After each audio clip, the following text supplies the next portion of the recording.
So you guys have multiple different spirits, gin, rum, tequila, whiskey. So at what point does it actually take on those characteristics or become a different spirit as opposed to whiskey? How do we go from the mash tun to that? Yeah, so our agave spirits, we can't call them tequila because we're made here in the United States. So just like champagne, just like scotch, Mexico has the trademark on tequila.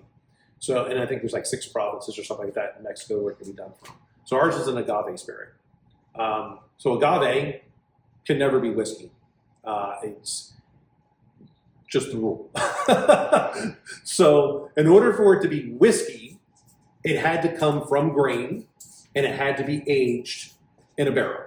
Now you get into all the different legal characteristics. Scotch had to be done in Scotland. I think their minimum is 3 years in the barrel, something along those lines. Irish whiskey had to be in Ireland. In the United States, we have bourbon, we have rye.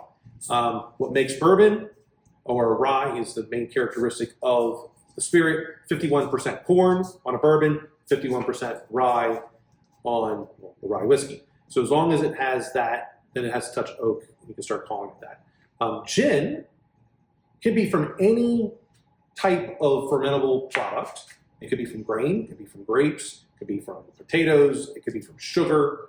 You have to have juniper in it. Juniper is the main characteristic from gin. And there's different ways from that gin. You could do a cold maceration, you could do a redistilled gin, where you've already got a neutral product. I add the juniper in it, and then I redistill it. You could do a gin basket where the vapors come out. We do a cold maceration, so we're basically like making tea. Is there a difference between, gin and vodka? Because from my understanding, isn't gin just fancy vodka? Maybe.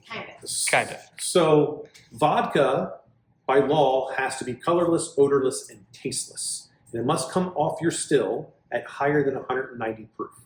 Any taste you taste in vodka has been added back to it, but they stop that run once it hits 189. 189 means it's no longer vodka.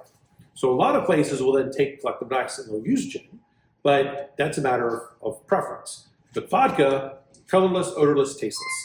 They can put spring water back into it. They can use what's called the sweet water. Sweet water is a very, very tail end of the tails. There's no alcohol really coming out. It tastes sweet. They'll use that to provide flavor because it'll enhance whatever's there. Vodka can also be made from anything. If it can ferment, it's vodka. So main categories are predominantly brandy, which is anything from fruit, whiskey, anything from grain. Vodka, gin can be from anything. Tequila is agave.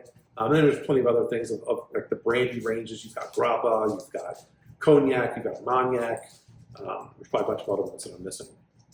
But yeah, it all depends on what you're using as to what you get. So like our gin is the same thing that we use for our moonshine, which starts with 100% Michigan beet sugar. And then from there, we just determine what we're going to do at any given time based on Carrie's taste buds and demand and whatever she feels like concocting that week.